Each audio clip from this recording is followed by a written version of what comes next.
broadcast journalist and TV producer. Welcome to my interview series, How to Get into TV, Radio and Film, in which top industry professionals share their career stories, the best and most challenging aspects of their jobs, and they give great advice as to how you too could break into this industry. To keep up with who I'm interviewing and when, subscribe to my YouTube channel and hit the bell icon to get regular reminders every time I add new content.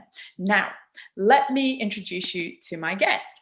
She's an entertainment publicist and has promoted some huge films, including The Irishman, Mogul Mowgli, and Deadpool 2. Welcome, Sanam Hasan. How are you? Good, thank you. How are you? I'm very well, thanks. Sanam, so let's get straight into it. How did you get involved in this line of work and why? Well, to make a long story short, I was actually working for a women's rights organization in New York. And I was working as a communications coordinator. And we were approached by film studios who were interested in having charity fundraisers around some of their film screenings. They weren't sure how to access the Asian diaspora audience for certain films that they had, that they felt that it would be a really good fit to have that audience come to those screenings. So those films ended up by being Like Beckham and Bollywood, Hollywood. And at that time, we had no idea about the growth of independent Asian cinema and how it would just kind of transcend into the mainstream. But we just sort of went ahead with promoting these films. And I realized I had a knack for it. Not only did it combine my innate interest in media and communications, but then it also became a great way to explore the film industry and to really get involved in film publicity. So you were particularly chosen to do this promotion? Well, yes, the organization that I worked for in New York was chosen, and it's sort of because we were a tiny team working anti-domestic violence for South Asian women. Everybody sort of had 10 different responsibilities within an hour to do. So this job was sort of given to me. Why don't you take it and run with it? And I always feel that when you give somebody that kind of responsibility, they can really rise to the occasion. And I think that hopefully that's what I did, because these screenings ended up by being really well received. Well, I think that's a really great point you make, especially for anybody joining this industry in whatever capacity or job role. If you're given an opportunity, you really have to run with it. If you really, if you want to get on. Yes, absolutely. It's really important to sort of cultivate that and motivate, young people, young professionals within their entry-level roles, interns, to really sort of feel ownership of work. And not to sort of micromanage them. I mean, I know that at the end of the day, having a job done right is also important. It's quite key to reaching objectives, but developmental sort of encouragement amongst young people new to the workplace is extremely important overall. So can I just ask, did you do any kind of communications degree or any kind of education around communications, or are you just a natural? Is what I'm trying to ask here is, do you need that to get into your line of business? Well, I personally did study communications. I did academically also study film, but you don't need it at all as a degree. You definitely need to have good communication skills to work in publicity. I mean, it's kind of like the foundation of publicity is good communication skills. However, I've met very successful film publicists who do not have a university degree at all. I've met some of them who have, masters in English literature from Oxford. So I've met a wide range, and it's actually these skills are innate. They can be cultivated and developed through academic experience, but it is not necessary.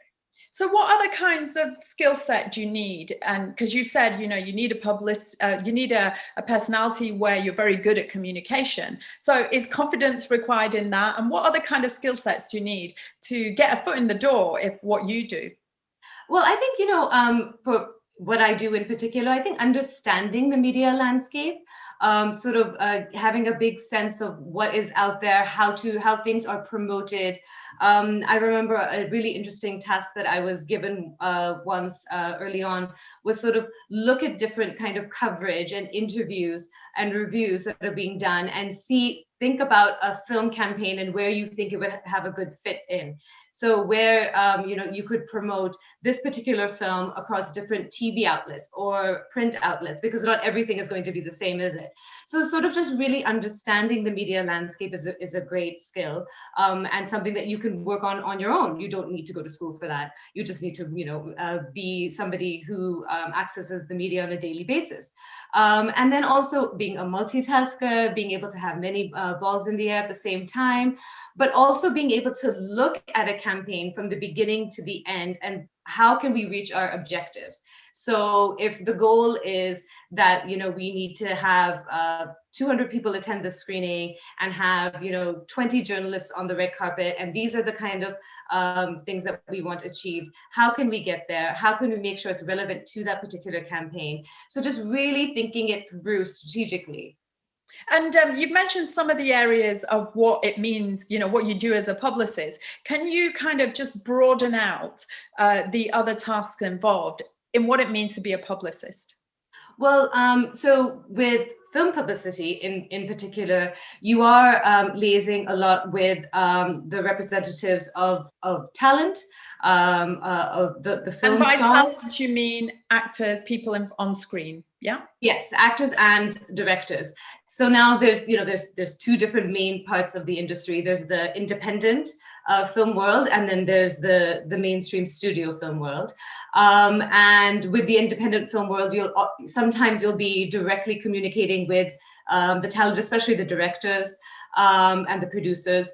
And with the studio world, they have their framework, they have their structure, they have their talent that usually has very, very little time to do interviews. So it's depends on which sector you're working in. But essentially, it is dealing with the talent, either through their reps or directly. It's coordinating interviews. Sometimes it's organizing a junket around the talent's availability. Could you just explain very quickly what a junket is for those who don't know? A press junket. So how I explained it to my parents was that if you take the movie Notting Hill, where in the end Hugh Grant runs to the hotel and Julia Roberts' character is in the middle of a press junket. Basically, she's doing interviews step by step, giving different kind of journalist answers to the various questions that they're covering for their outlets. And then it ends with a sort of a big press conference in a hotel. So sort of that's a press junket. That's a really good way for someone to be able to visualize what a junket is. And pre-pandemic, these would always happen about a week or two before a film's release, a film's premiere, and the talent would all come into town, and you would sort of just run around town with them from radio stations to television stations, and then have the print and the online interviews take place within a hotel. So it can be quite frenetic then, running from, because especially if you're talent who are part of the film or TV drama or whatever it is you're promoting, like you said, if they don't have much time, so you're up against it all the time, it seems. Yes, absolutely. Time management is really key. I mean, it's down to minutes sometimes. And being able to prepare a really good schedule. You may think that it's something kind of really basic and something like, maybe a travel agent does, but it takes a lot of thought, a lot of preparation, because you can't go overtime. And as you know, you're working with live interviews. So that also is very specific. So it can get you have to be able to be very quick on your feet and quick thinking as well, because anything can happen. Traffic, suddenly protests, all of a sudden, switch course. There's a lot that can take place. So you have to have backup plans. You have to have great communication with your team. You have to have a really tight team that's working very well together, cohesively, to make sure that everything goes well. Well, you make it look effortless, because I've worked with publicists, you and I have worked together. You make it really look effortless, but clearly behind the scenes, it's way more complicated, and you have to be super organized. So tell me, you work with a lot of famous people, famous actors, and some very well-known directors too. How do you maintain your professionalism? Because, it can be a little bit, you could be awestruck, because there's some huge names. Well, by the time you actually meet them, you've been preparing their campaign and their schedule for months in advance. And so actually by the time you meet them, you're in the moment of kind of delivering that schedule to them. So you don't really have time to think about that.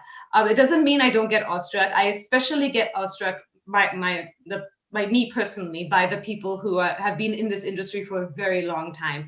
And my way of handling my awestruckness is like I become quite quiet, so that I don't become anything else.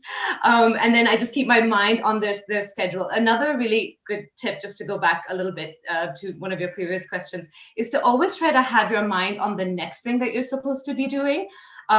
Yes, of course, it's important to stay in the moment in case anything changes, but have your mind on the next step. And when you do that, you don't really have the chance to become starstruck, because your mind is not really thinking about them. Oh my God, here I am standing in front of Robert De Niro.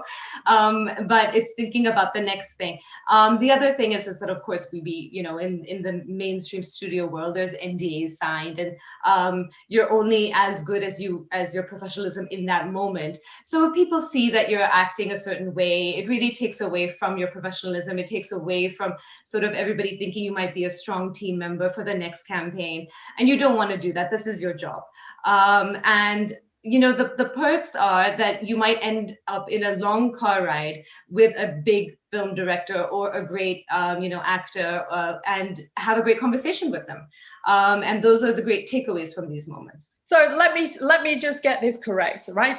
So for any people watching out there who are at entry level and they're like, wow, Sanam's job sounds amazing. So don't do the selfies with the whoever you're with, no selfies.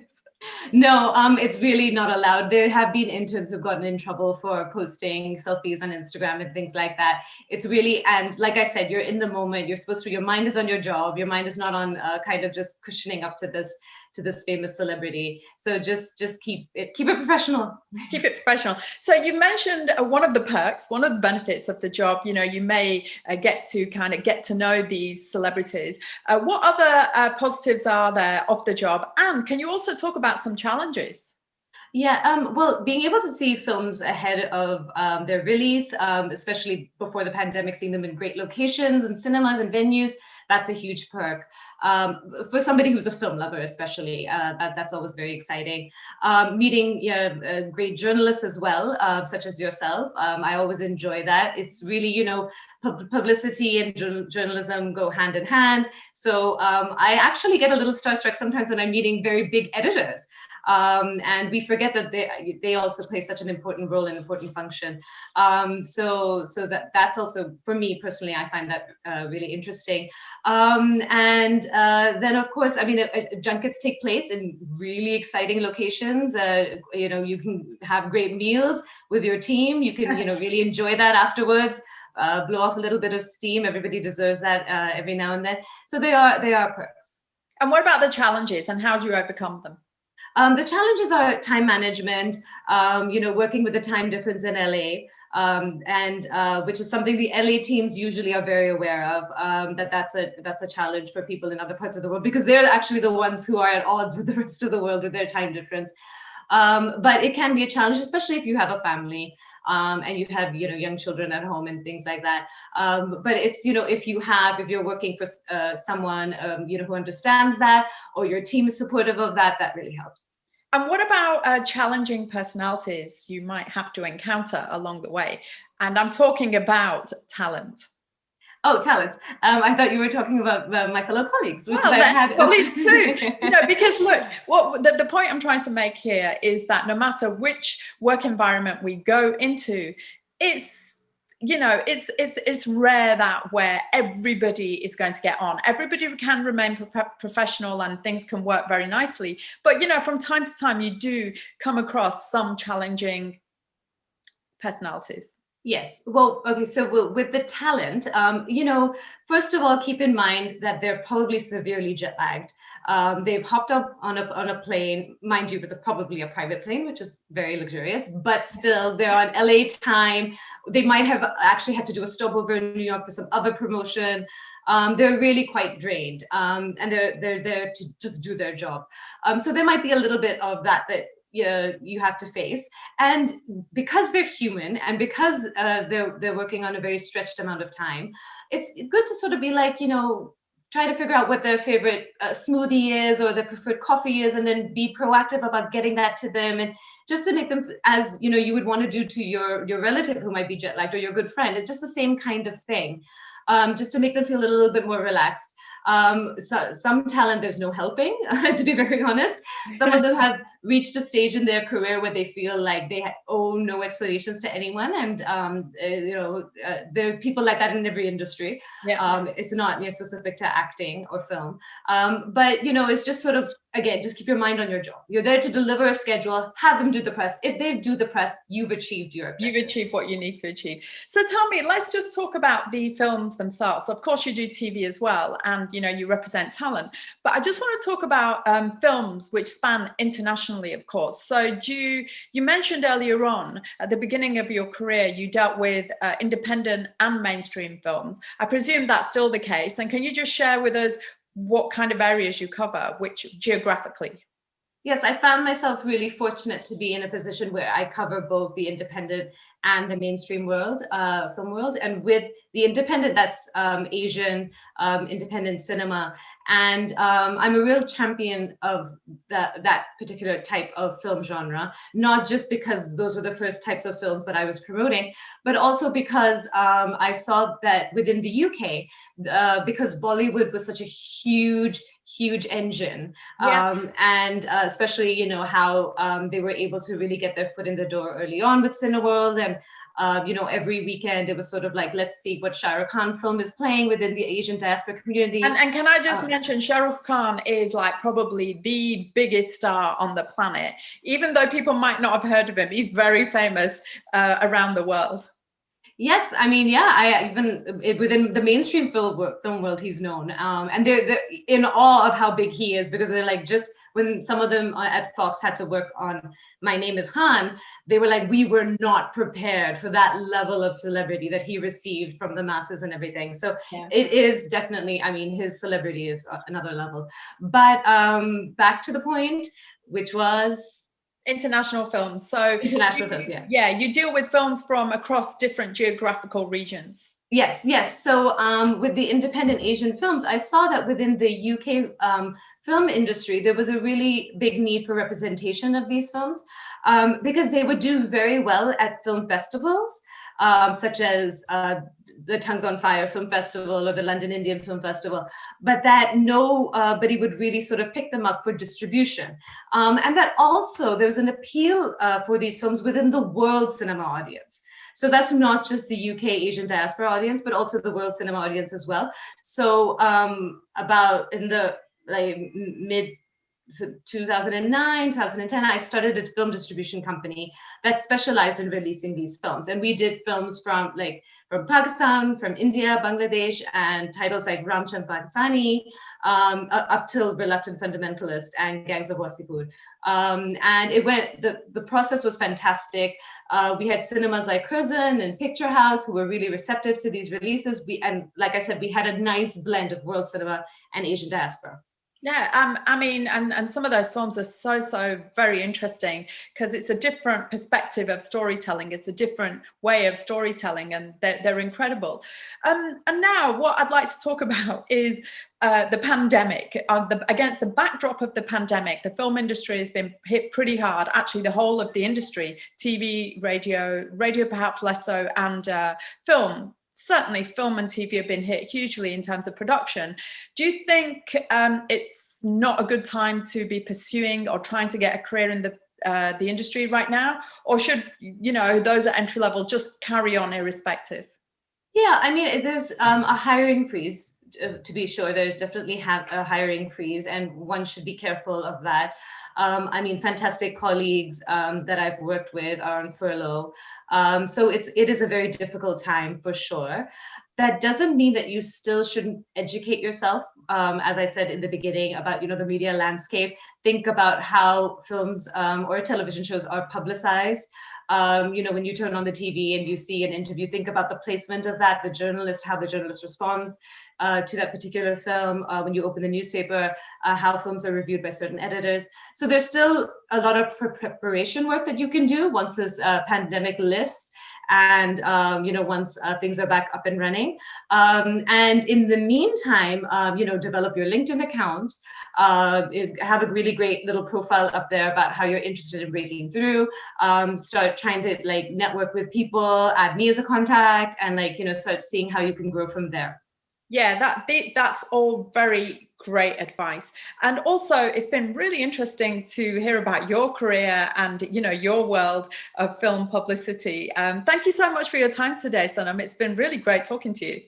Thank you so much, Samina. It's been really fun as well. You're very welcome. Now, I'd really like to hear from you. If you're at entry level, how are you getting on? Perhaps you're struggling against the backdrop of the pandemic to try and get a foot in the door. Or perhaps you're doing really well and you've managed to secure yourself work experience or perhaps an internship or even a job. I'd really like you to share your stories with me. Also, if there's a particular job role that I haven't yet covered, then please feel free to leave me the details in the comments section below, and I'll very happily do my best to secure an interview with somebody in that position so they can share insights of what it truly means to work in that role. To keep up to date with all my interviews, subscribe to my YouTube channel and feel free to follow me across my social media platforms. It's been an absolute pleasure having your company today, and I look forward to you joining me next time. Thank you.